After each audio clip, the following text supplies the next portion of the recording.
آج رات جب آپ اپنے بستر پر لیٹیں اور یہ دنیا اپنے شور سمیت خاموش ہو چکی ہو تو ذرا ایک لمحے کے لیے اپنے دل پر ہاتھ رکھ کر خود سے ایک سوال ضرور پوچھنا۔ ایک سوال جو شاید آپ کو ساری رات سونے نہ دے۔ پوچھئے گا کہ یہ جو زندگی میں جی رہا ہوں، یہ جو خواب میں دیکھ رہا ہوں، یہ جو کیریئر میں نے چنا ہوا ہے، یہ جو رشتے میں نبھا رہا ہوں، کیا یہ واقعی میرے اپنے ہیں یا میں صرف ایک کرائے کی زندگی جیے جا رہا ہوں؟ غور کیجئے، ہم ایک ایسی دنیا میں جی رہے ہیں جہاں ہر چیز آپ کو بھیڑ بنانے پر تلی ہوئی ہے۔ آپ کی سوچ، آپ کا اخلاق، آپ کی خوشی، آپ کے غم، سب کچھ ادھار کے آپ کی خوشی کا معیار ایک سکرین پر ملنے والا لائکس طے کرتا ہے۔ آپ کی کامیابی کا معیار وہ لوگ طے کرتے ہیں جنہیں آپ جانتے تک نہیں۔ کیا کبھی آپ کو اپنی ریڑھ کی ہڈی میں وہ سرد لہر محسوس ہوئی ہے جو تب اٹھتی ہے جب آپ کو اچانک ہی یہ احساس ہوتا ہے کہ آپ کی پوری زندگی ایک جھوٹ پر کھڑی رہی ہے؟ وہ بوجھ جو آپ اپنی پیٹھ پر لاد کر پھر رہے ہیں، روایات کا بوجھ، معاشرے کی توقعات کا بوجھ، اچھا بچہ، کامیاب انسان بننے کا بوجھ، یہ بوجھ آپ کا اپنا تو ہے ہی نہیں۔ میں آپ کو آج سے 150 سال پیچھے لے چلتا ہوں۔ ایک دیوانہ شخص پہاڑوں سے نیچے اترا، آنکھوں میں بجلیاں، اس کے لہجے میں طوفان تھا اور اس کے ہاتھ میں ایک ایسا سچ تھا جس نے آنے والی پوری انسانی تہذیب کی بنیادیں ہلا دیں۔ اس شخص کا نام تھا فریڈرک نیتشے۔ اس نے ایک ایسی کتاب لکھی جسے اس نے سب کے لیے اور کسی کے لیے نہیں، اے بک فار آل اینڈ نن قرار دیا تھا۔ اس کتاب کا نام ہے 10 سپوک زرتھشترا۔ نیتشے نے کہا، انسان ہونا، یہ جس طرح آپ ہو، یہ کوئی منزل نہیں ہے۔ انسان ایک پل ہے، ایک لنک، ایک ایسی رسی جو ایک حیوان اور سپرمین کے درمیان تنی ہوئی ہے، ایک ایسی رسی جو ایک گہری کھائی کے اوپر سے گزرتی ہے۔ وہ گہری کھائی جو آپ جی رہے ہیں، یہ سماج، یہ دنیا۔ کیا آپ میں ہمت ہے اس رسی پر چلنے کی؟ کیا آپ تیار ہیں اس بوجھ کو اتار پھینکنے کے لیے جو آپ کو زمین سے چمٹائے ہوئے ہے؟ یاد رکھیے، اگر آپ محض تسلیاں اور سکون ڈھونڈ رہے ہیں تو یہ ویڈیو یہیں روک دیں، یہ آپ کو بے چین کرنے والی ہے۔ لیکن اگر آپ خود کو پانے کی اس آگ میں جلنے کو تیار ہیں جو آپ کی راکھ سے ایک نئی ہستی کو جنم دے سکتی ہے، تو پھر میرے ساتھ اس پہاڑ کی چوٹی پر چلتے ہیں جہاں زرتشت 10 سال تک تنہائی کے سورج میں تپتے رہنے کے بعد واپس اترا ہے۔ زرتشت 30 سال کی عمر میں اپنے وطن اور اپنی جھیل کو چھوڑ کر پہاڑوں کی چوٹیوں پر جا بسا۔ وہاں اس نے 10 سال تک اپنی روح اور اپنی تنہائی کا لطف لیا۔ وہ اپنی تنہائی سے کبھی نہ تھکا، مگر ایک صبح جب سورج ابھی طلوع ہو رہا تھا، وہ غار سے باہر آیا، سورج کے سامنے کھڑا ہوا اور اس سے مخاطب ہو کر کہا، اے عظیم ستارے، اگر تیرے پاس وہ لوگ نہ ہوتے جن کے لیے تو چمکتا ہے تو تیری خوشی کیا ہوتی؟ تو 10 سال سے میرے غار کے منہ پر آ رہا ہے۔ اگر میں، میرا عقاب اور میرا سانپ یہاں نہ ہوتے تو اپنی روشنی اور اپنے اس سفر سے اکتا جاتا۔ ہم ہر صبح تیرا انتظار کرتے ہیں، تیری فراوانی تجھ سے لیتے ہیں اور تجھے دعائیں دیتے ہیں۔ دیکھ، میں اپنی حکمت سے اسی طرح بھرا ہوا ہوں جیسے وہ شہد کی مکھی جس نے بہت زیادہ شہد اکٹھا کر لیا ہو۔ اب مجھے ایسے ہاتھوں کی ضرورت ہے جو میری طرف بڑھیں تاکہ میں یہ حکمت بانٹ سکوں۔ زرتشت کو احساس ہوا کہ اس کا پیالہ چھلکنے کو ہے۔ اسے اب نیچے وادیوں میں بسنے والے لوگوں کے پاس جانا ہوگا، اسے دوبارہ سے انسان بننا ہوگا۔ یہ زرتشت کا نزول تھا، واپسی کا سفر، ریٹریٹ، انسان بننے کا سفر۔ وہ پہاڑ سے نیچے اترا۔ رستے میں جنگل کی گہرائیوں میں اسے ایک بوڑھا عبادت گزار ملا۔ یہ بوڑھا دنیا چھوڑ کر جنگل میں جڑی بوٹیاں اکٹھی کرتا اور خدا کی حمدیں گاتا۔ بوڑھے نے زرتشت کو پہچان لیا اور کہا، تو یہاں انسانوں کے پاس کیوں جا رہا ہے پھر سے؟ انسان تو ایک بوجھ ہے، جنگل میں رہے، یہاں میرے ساتھ، یہاں خدا کی عبادت کر، میڈیٹیشن کر۔ زرتشت نے اس بوڑھے کی طرف محبت سے دیکھا، مسکرایا اور کہا، میں انسانوں سے محبت کرتا ہوں، اس لیے ان کے پاس ایک تحفہ لے کر جا رہا ہوں۔ جب زرتشت اس بوڑھے عبادت گزار سے رخصت ہوا اور وہ جنگل میں اکیلا رہ گیا تو اس نے اپنے دل میں ایک ایسا جملہ کہا جس نے انسان کی تاریخ پر بڑا اثر ڈالنا تھا۔ اس نے کہا، کیا یہ ممکن ہے؟ کیا واقعی ایسا ہو سکتا ہے؟ اس بوڑھے مقدس انسان نے اپنے جنگل میں ابھی تک یہ نہ سنا ہو کہ خدا مر چکا ہے، گاڈ از ڈیڈ۔ رکیے، اس سے پہلے کہ آپ اس جملے پر کوئی فیصلہ صادر کریں، اس کی نفسیاتی اور فلسفیانہ گہرائی کو سمجھیں۔ نیتشے کا یہ جملہ خدا مر چکا ہے کوئی فخریہ الحاد کا نعرہ نہیں تھا۔ یہ بیسیکلی ایک نوحہ تھا، ایک چیخ تھی، ایک ہولناک وارننگ تھی۔ نیتشے یہ نہیں کہہ رہا کہ آسمان میں بیٹھا تھا کوئی خدا جو طبعی موت مر گیا۔ اس کا مطلب یہ تھا کہ یورپ کی روشن خیالی، انلائٹنمنٹ اور سائنسی انقلاب کے بعد وہ پرانی قدریں، وہ پرانا نظام اخلاق، وہ روایتی سہاروں کا زارا ڈھانچہ جس پر انسانیت ہزاروں سالوں سے ٹکی کھڑی تھی، اب دم توڑ رہا ہے۔ انسان نے اپنی عقل اور سائنس کے زور پر خدا کے تصور کو اپنی روزمرہ کی زندگی اور اخلاقیات سے نکال دیا ہے۔ اب انسان کے پاس کوئی سہارا، کوئی الہامی جواز باقی نہیں رہا جو اسے بتائے کہ کیا صحیح ہے اور کیا غلط۔ اب انسان ایک اتھاہ خلا، ایک نہ ختم ہونے والے اندھیرے میں گر رہا ہے۔ اب یا تو انسان اس بے مقصدیت، اس لائینیت، اس نیہلزم کے سمندر میں ڈوب کر پاگل ہو جائے گا، یا پھر وہ خود اپنی اقدار تخلیق کر کے ارتقاء کی اگلی سیڑھیوں کی طرف بڑھے گا، جسے اس نے اوبرمینش کہا۔ خیر، کہانی آگے بڑھتی ہے۔ زرتشت جنگل سے نکلا اور چلتا ہوا قصبے کے بازار میں پہنچا۔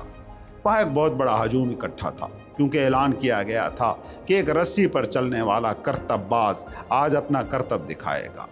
بازار کے درمیان دو اونچے ٹاورز کے بیچ ایک لمبی رسی بندھی ہوئی تھی جس پر اس نے چلنا تھا۔ زرتشت نے ہجوم کی طرف دیکھا اور پکار کر کہا، میں تمہیں اوبرمینش کی تعلیم دیتا ہوں، سپرمین کی۔ انسان ایک ایسی چیز ہے جسے اب پیچھے چھوڑ دیا جانا چاہیے۔ تم نے خود سے بالا تر ہونے کے لیے زندگی میں کیا کیا ہے؟ آج تک آنے والی تمام مخلوقات نے اپنے سے برتر کوئی چیز پیدا کی ہے، تو کیا تم اس عظیم لہر کا آخری قطرہ بننا پسند کرو گے اور اوبرمینش کی طرف جانے کی بجائے واپس حیوانوں کی طرف لوٹ جاؤ گے؟ لوگوں نے زرتشت کی بات پر کوئی توجہ نہ دی۔ وہ سمجھے کہ یہ رسی پر چلنے والے کا شاید تعارف کرا رہا ہے۔ انہوں نے کہہ لگائے اور کہا، ہمیں تمہاری تقریر کی ضرورت نہیں، رسی پر چلنے والے کو بلاؤ۔ اسی وقت رسی پر چلنے والا ٹاور سے نکلا اور اس پرخطر رسی پر چلنا شروع کر دیا۔ جب وہ بالکل درمیان میں پہنچا تو پیچھے ٹاور سے ایک اور شخص نکلا۔ اس نے رنگ برنگے کپڑے پہنے ہوئے تھے، بالکل ایک جوکر کی طرح۔ وہ جوکر تیزی سے رسی پر آیا اور چلانے لگا، آگے بڑھ اے سست انسان، آگے بڑھ۔ اور پھر اس جوکر نے اس رسی پر چلنے والے کے اوپر چھلانگ لگا دی۔ رسی پر چلنے والا خوف زدہ ہوا، اس کا توازن بگڑا، اس نے اپنا ڈنڈا چھوڑ دیا اور وہ ہجوم کے درمیان آ کر گرا اور وہ بری طرح زخمی ہو کر وہیں زمین پر پڑا رہا۔ زرتشت اس کے پاس گیا، وہ آدمی مر رہا تھا۔ اس نے آنکھیں کھولی اور زرتشت سے کہا، مجھے معلوم تھا کہ شیطان مجھے مارے گا اور مجھے دوزخ میں لے کر جائے گا۔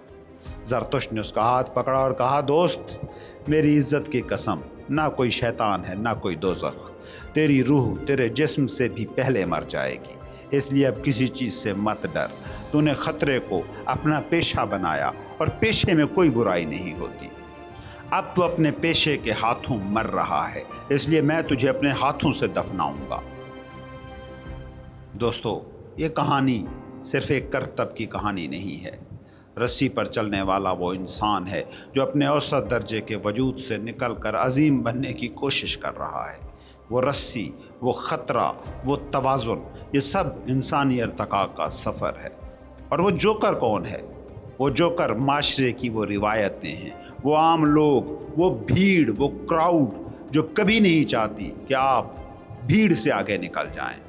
وہ جوکر آپ کا مذاق اڑائیں گے، آپ کو ڈرائیں گے، اور اگر آپ ان کی پرواہ کریں گے تو وہ آپ کو دھکا دے کر گرائیں گے بھی۔ نیتشے ہمیں یہی بتا رہا ہے، خطرے سے محبت کرو۔ جو لوگ محفوظ راستوں پر چلنے کے شوقین ہیں وہ کبھی سپرمین نہیں بن سکتے۔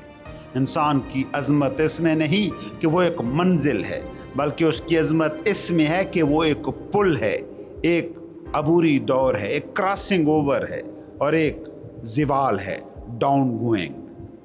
نیتشے کی اس پوری کتاب کا سب سے طاقتور، سب سے زیادہ استعمال ہونے والا اور سب سے زیادہ سمجھے جانے والا حصہ اس کی وہ تقریر ہے جس میں وہ انسانی شعور اور روح کے ارتقاء کو 3 مراحل میں تقسیم کر کے کہانی کی شکل میں بیان کرتا ہے۔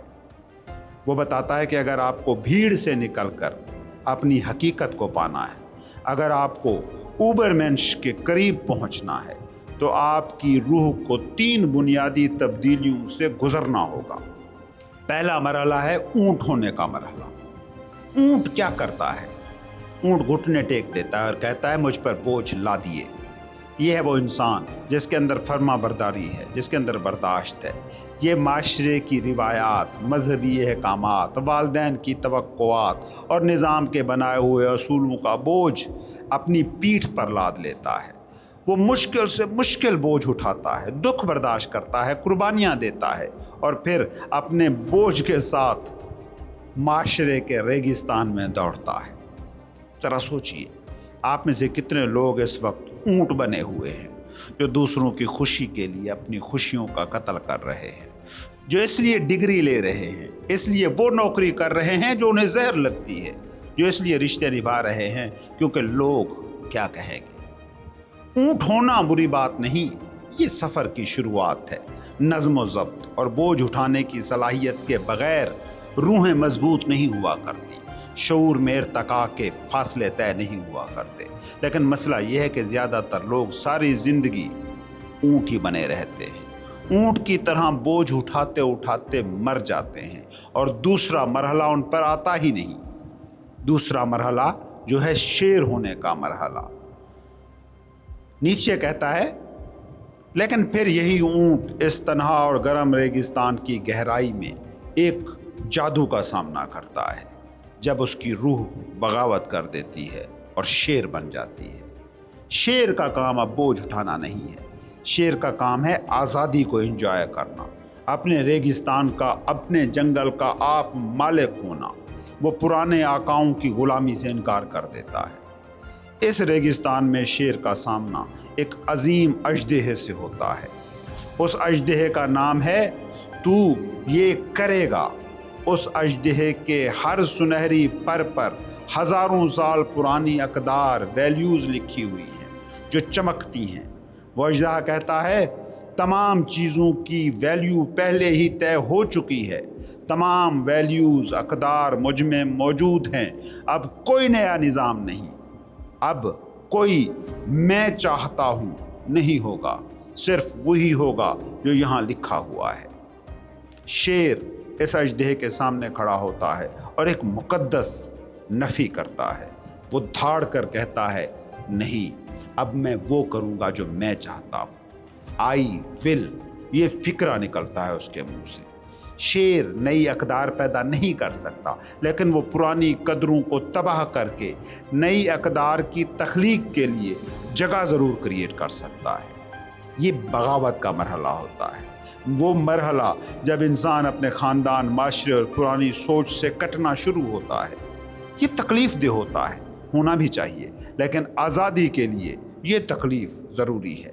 نئے مکان تب تک نہیں بنتے جب تک پرانے گرتے نہیں، اور پرانے مکان جن کے ساتھ آپ کی یادیں جڑی ہوتی ہیں وہ جب گرتے ہیں تو دکھ ہوتا ہے۔ خیر، کہانی میں آگے بڑھتے ہیں۔ تیسرا مرحلہ، نیچے کہتا ہے مگر ٹھہریے، شیر بننا کافی نہیں ہے۔ شیر صرف تباہی کی طاقت ہے، بغاوت کرنا اور لڑنا، بس وہ یہی جانتا ہے۔ شیر کی زندگی میں غصہ ہے، تلخی ہے، نئی زندگی، نئی قدریں اور حقیقی سکون کے لیے یہ تلخی، یہ تندی نہیں چاہیے ہوتی ہے۔ وہ ایک کریٹو فیز ہوتا ہے، وہ مرحلہ جب روح کو بچہ بننا پڑتا ہے۔ زرتشت پوچھتا ہے جو کام شیر نہیں کر سکا وہ بچہ کیسے کر سکتا ہے؟ روح کو بچہ کیوں بننا چاہیے؟ اس کا جواب سنیں۔ وہ کہتا ہے کیونکہ بچہ معصومیت ہے، بھول جانا ہے، ایک نئی شروعات ہے، ایک کھیل ہے، ایک خود سے گھومتا ہوا پہیا ہے، ایک پہلی حرکت ہے، ایک مقدس ہاں ہے۔ بچہ وہ انسان ہے جو زندگی کو کسی بوجھ، کسی غم، کسی انتقام کے بغیر جیتا ہے۔ وہ اپنی ویلیوز خود بناتا ہے۔ وہ کسی جنت کی لالچ یا دوزخ کے ڈر سے اچھا نہیں بنتا، بلکہ اس لیے بنتا ہے کیونکہ وہ اس کا اپنا تخلیق کردہ کھیل ہے۔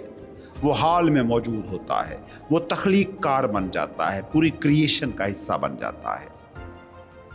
اگر ہم اس فلسفے کو آج کی ماڈرن سائنس اور نفسیات کے چشمے سے دیکھیں تو حیرت انگیز انکشافات ہوتے ہیں۔ نیتشے نے جو کچھ استعاروں کی زبان میں کہا، کارل ینگ اسے ٹھیٹھ نفسیاتی تھیوریز میں ثابت کر رہا ہے۔ کارل ینگ کی انڈیویجویشن کی تھیوری بالکل اسی سفر کا نام ہے۔ کارل ینگ کہا کرتا تھا ہم سب بچپن میں معاشرے کے دیے گئے ماسک، جسے وہ پرسونا کہتا ہے، آج کی زبان میں جسے آپ پرسنالٹی کہتے ہیں، پہن لیتے ہیں۔ یہ ماسک کا مرحلہ ہے، اونٹ کا مرحلہ۔ لیکن اگر ہمیں ایک مکمل انسان بننا ہے تو ہمیں اپنے سائے، شیڈو کا سامنا کرنا ہوگا۔ ہمیں اپنی تاریک اور باغی سائیڈ کو تسلیم کرنا ہوگا۔ یہ شیر کا مرحلہ ہے۔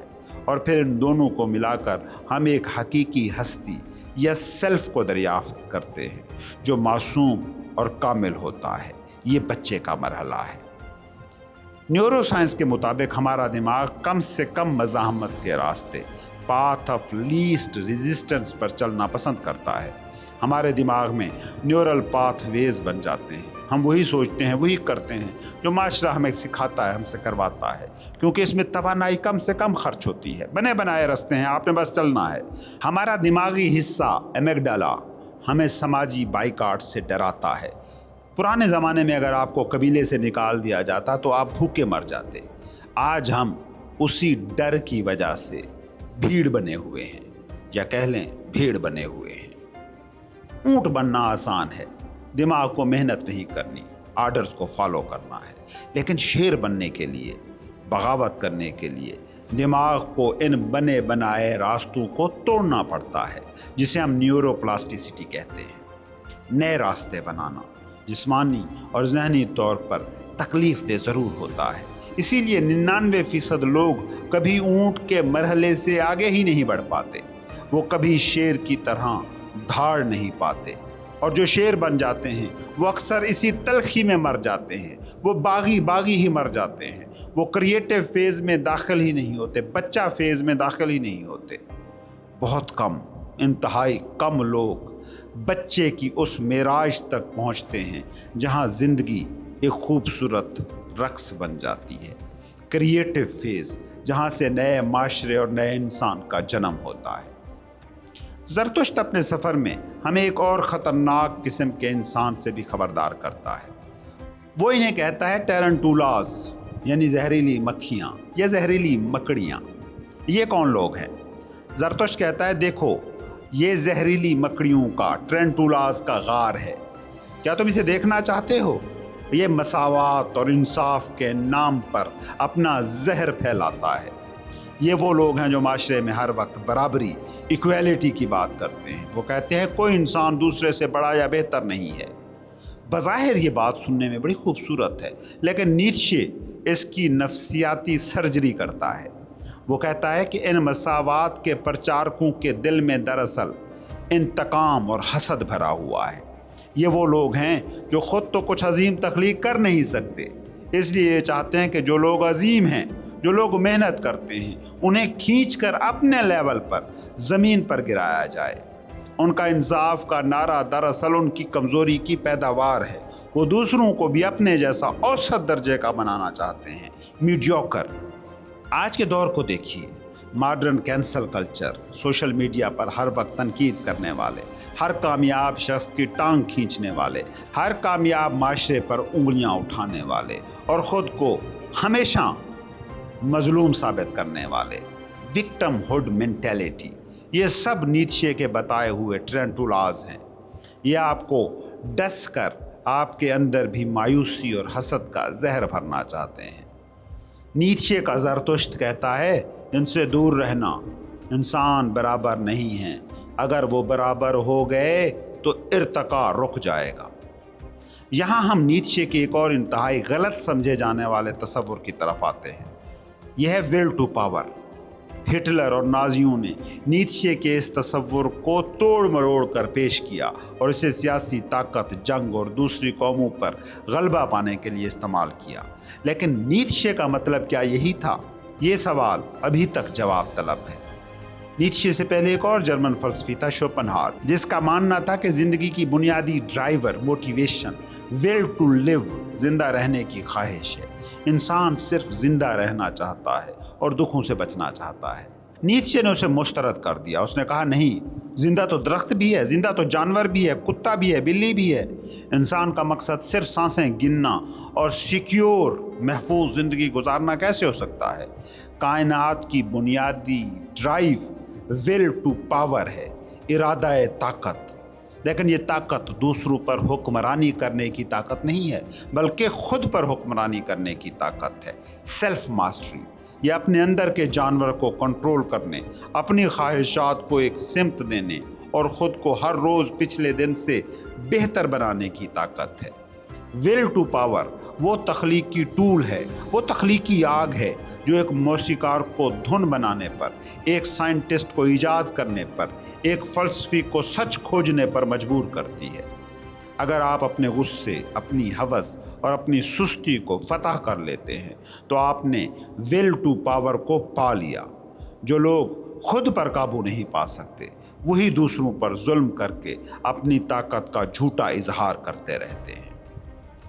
زرتشت کی کہانی آگے ہمیں بتاتی ہے، زرتشت بازار میں کھڑے لوگوں کو اوبر مینش کی بات سمجھانے کی کوشش کرتا ہے، لیکن لوگ نہیں سمجھتے۔ تب وہ اپنا آخری وار کرتا ہے۔ وہ انہیں آخری انسان، دی لاسٹ مین کا خوفناک چہرہ دکھاتا ہے۔ وہ کہتا ہے، دیکھو لوگو، وقت قریب ہے جب انسان کوئی تیر نہیں چھوڑے گا۔ وہ وقت جب زمین چھوٹی ہو جائے گی اور اس پر آخری انسان رینگے گا جو ہر چیز کو چھوٹا کر دیتا ہے۔ اس کی نسل پسو کی طرح ہے جسے ختم نہیں کیا جا سکتا۔ آخری انسان سب سے لمبی عمر پاتا ہے۔ آخری انسان کہتا ہے، ہم نے خوشی دریافت کر لی ہے، اور پھر وہ آنکھیں جھپکاتا ہے۔ آخری انسان نے وہ علاقے چھوڑ دیے ہیں جہاں رہنا مشکل تھا۔ وہ گرمی اور سردی سے بچتا ہے۔ وہ دن کے لیے چھوٹی سی خوشی اور رات کے لیے چھوٹی سی خوشی تلاش کرتا ہے، لیکن وہ اپنی صحت کا بہت خیال رکھتا ہے۔ وہ کوئی بڑے خواب نہیں دیکھتا، وہ کوئی رسک نہیں لیتا، وہ کوئی خطرہ مول نہیں لیتا۔ وہ ستاروں کی طرف آنکھ اٹھا کر دیکھتا ہی نہیں۔ اس کے نزدیک ہر کوئی برابر ہے۔ اگر کوئی اس سے مختلف سوچتا ہے تو وہ اسے پاگل خانے بھیج دیتا ہے۔ اس کی زندگی میں کوئی دکھ نہیں، کوئی تکلیف نہیں، لیکن پھر کوئی عظمت بھی نہیں۔ دوستو، اپنے ارد گرد دیکھیے، کیا ہم سب وہ آخری انسان نہیں بن چکے جہاں ہماری زندگی کا مقصد صرف ایک محفوظ نوکری، ایک آرام دہ صوفہ، نیٹ فلکس کی سکرین، سستی تفریح، درد کش ادویات؟ ہم درد سے اتنا ڈرتے ہیں کہ ہم نے ایکچولی جینا چھوڑ دیا ہے۔ نیتشے ہمیں جھنجھوڑ کر کہتا ہے، تمہارے اندر اب بھی تھوڑا سا قیاس، تھوڑی سی دیوانگی ہونی چاہیے تاکہ تم ایک رقص کرتے ہوئے ستارے کو جنم دے سکو۔ اب آگے بڑھتے ہیں نیتشے کے فلسفے کے عروج کی جانب۔ اس کا سب سے مشکل، سب سے خوفناک، سب سے طاقتور تصور، ابدی واپسی۔ فرض کیجئے ایک رات جب آپ اپنی تنہائی میں ڈوبے ہوں، ایک بھوت آپ کے کمرے میں آیا۔ آپ کے کان میں اس نے سرگوشی کی اور کہا، یہ زندگی جو تم جی رہے ہو اور یہ جو تم نے اب تک جی ہے، تمہیں اسے ایک بار نہیں بلکہ بار بار، کروڑوں بار، بالکل اسی طرح جیسے تم نے جیا ہے جینا پڑے گا۔ اس میں کچھ بھی نیا نہیں ہوگا۔ وہی دکھ، وہی خوشی، وہی آنسو، وہی سسکیاں، وہی کامیابیاں، وہی غلطیاں، ہر چیز بالکل اسی ترتیب سے واپس آئے گی، یہاں تک کہ یہ لمحہ، یہ درخت اور میرا تم سے یہ بات کرنا، یہ مکڑی جو دیوار پر رینگ رہی ہے، یہ سب دوبارہ اسی طرح دہرایا جائے گا۔ کائنات کا یہ ریتیلا گلاس بار بار الٹا جائے گا اور تم اس کے ساتھ ایک ریت کے ذرے کی طرح ایسے ہی گرتے رہو گے۔ یہ سن کر آپ کا کیا رد عمل ہوگا؟ کیا آپ زمین پر گر کر خوف سے چیخیں ماریں گے؟ کیا آپ رو کر کہیں گے کہ نہیں میں یہ زندگی دوبارہ نہیں جی سکتا، اس میں بڑی تکلیف ہے، اس میں بڑے پچھتاوے ہیں، اس میں بڑے گلٹ ہیں؟ یا پھر آپ اٹھ کر اس بھوت کے ماتھے پر بوسہ دیں گے اور کہیں گے تو بھوت نہیں تو دیوتا ہے، میں نے اس سے زیادہ مقدس بات کبھی نہیں سنی، کیا یہی زندگی تھی؟ شاندار تھی، چلو ایک بار پھر۔ یہ نیتشے کا حتمی امتحان ہے، یہ اس بات کی کسوٹی ہے کہ آیا آپ واقعی اپنی زندگی کو قبول کر رہے ہیں یا رد۔ وہ اس رویے کو امور فاٹی، لو فور فیٹ، تقدیر سے محبت کا نام دیتا ہے۔ اس کا مطلب یہ نہیں کہ آپ حالات کے سامنے ہتھیار ڈال دیں، اس کا مطلب یہ ہے کہ ماضی کے پچھتاووں سے آزاد ہو جائیں۔ جو ہو گیا وہ ہونا ہی تھا، اپنے دکھوں سے بھاگنا چھوڑ دیں، اپنے ہر دکھ، اپنی ہر تکلیف کو یوں گلے لگائیں جیسے آپ نے خود اسے چنا ہے۔ جس دن آپ اس مقدس مقام پر پہنچ گئے، آپ کی روح اس دن آزاد ہوگی۔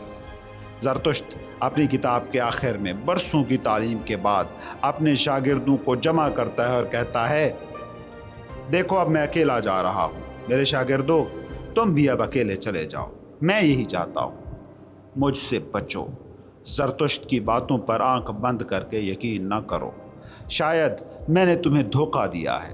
تم کہتے ہو کہ تم مجھ پر ایمان لائے ہو، لیکن ایمان کی کیا وقت ہے؟ تم نے ابھی تک خود کو نہیں ڈھونڈا اور مجھے ڈھونڈ لیا۔ سبھی ماننے والوں کا یہی حال ہوتا ہے، اسی لیے ایمان کی کوئی اہمیت نہیں۔ اب تم مجھے چھوڑ دو، خود کو ڈھونڈو، مجھے کھو دو، خود کو پالو، اور جب تم سب میرا انکار کر دو گے تب میں تمہارے پاس پھر واپس آؤں گا۔ کتنی عجیب بات ہے، ایک استاد، ایک فلسفی خود کہہ رہا ہے میرے پیچھے مت چلو۔ نیتشے نہیں چاہتا کہ آپ اس کے پیروکار بنیں، وہ چاہتا ہے کہ آپ صرف آپ بنیں۔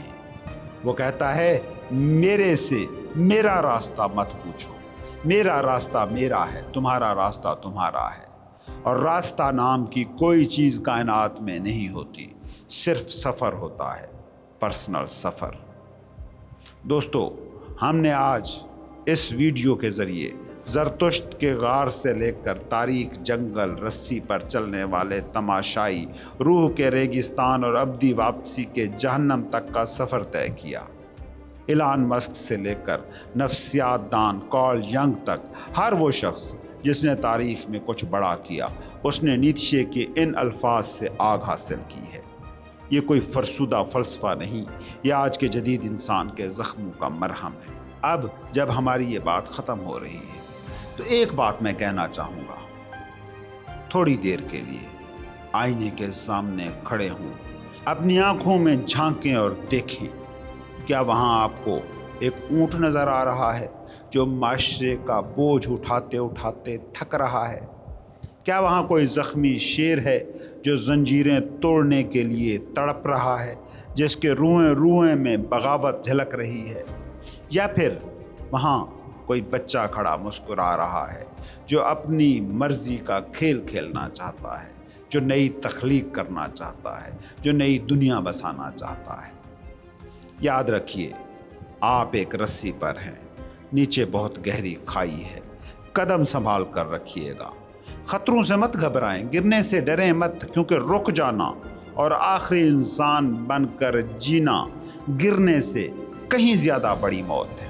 آخر میں آپ کو بتاتا چلوں کہ اگر آپ یہ کتاب پوری سننا چاہتے ہیں تو وہ اسی چینل پر موجود ہے، لنک میں نیچے ڈسکرپشن اور پہلے کمنٹ میں ڈال دوں گا، آپ یہ پوری کتاب بھی سن سکتے ہیں۔